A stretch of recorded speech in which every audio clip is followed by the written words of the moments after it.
O físico é um observador da natureza. Ele quer aprender sobre o comportamento da natureza. É um investigador. Quando o físico deseja investigar a natureza com mais precisão, ele inicia a execução de medidas.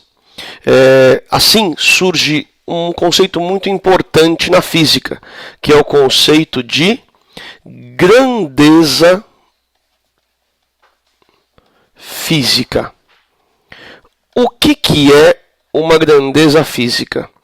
Grandeza física é tudo aquilo que pode ser medido.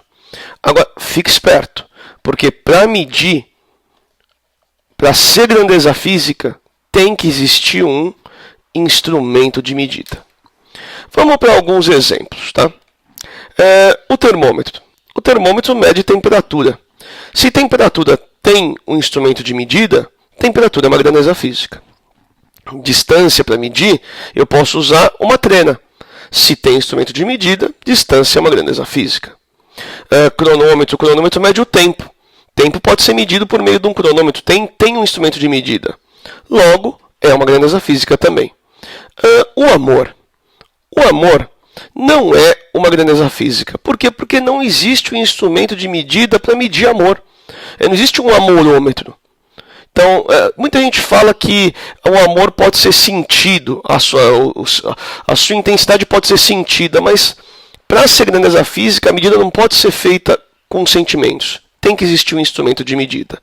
Como não há instrumento de medida para o amor não é uma grandeza física.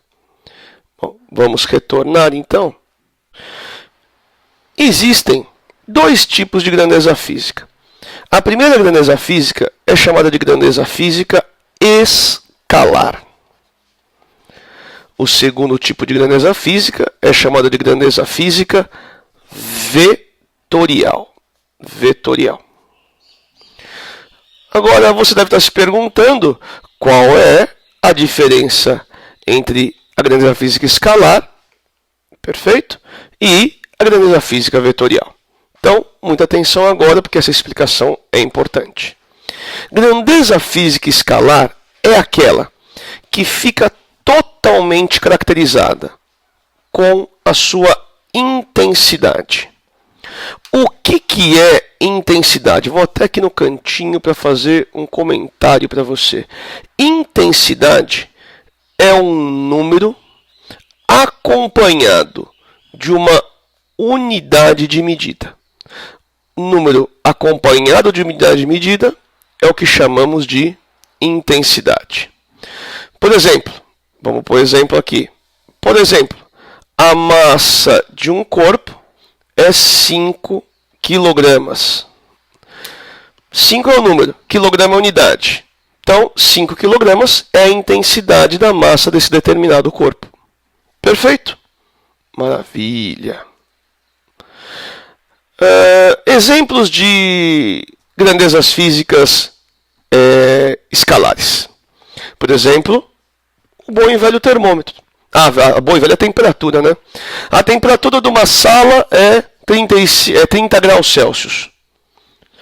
A temperatura da sala é 30 graus Celsius, 30 é o número, graus Celsius é a unidade, 30 graus Celsius é a intensidade. Se você falar 30 graus Celsius para a temperatura de uma sala, você precisa dar mais alguma informação? Não, não é necessário. Tá aí, temperatura é exemplo de grandeza escalar.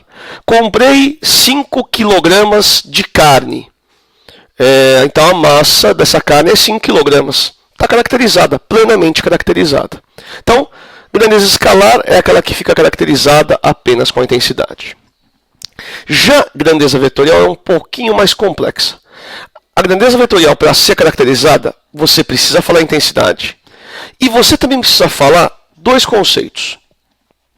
O de direção e o de sentido. Ok? Direção e sentido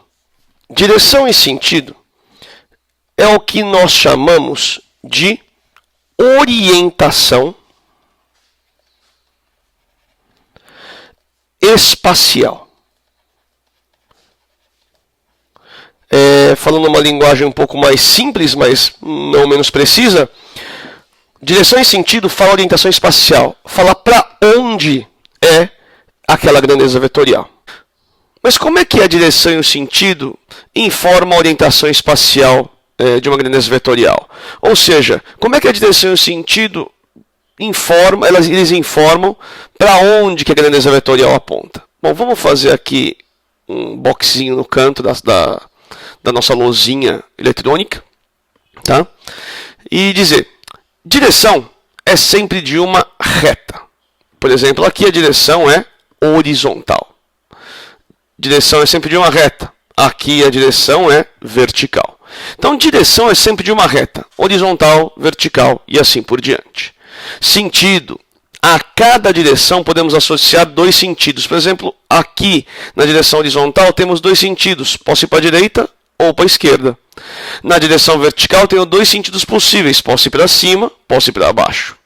Perfeito? Como é que nós indicamos o sentido aqui? Colocando uma orientaçãozinha. Por exemplo, aqui nós estamos representando uma direção horizontal e o sentido para a direita. Aqui, direção vertical e sentido, por exemplo, para cima. Perfeito? Essa setinha aqui, essa aqui a partir de hoje eu vou chamar de vetor.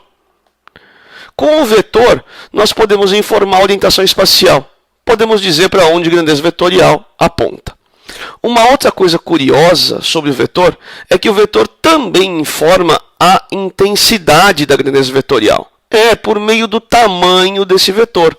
Quanto maior o vetor, maior é a intensidade daquela grandeza vetorial. Vamos para um exemplo.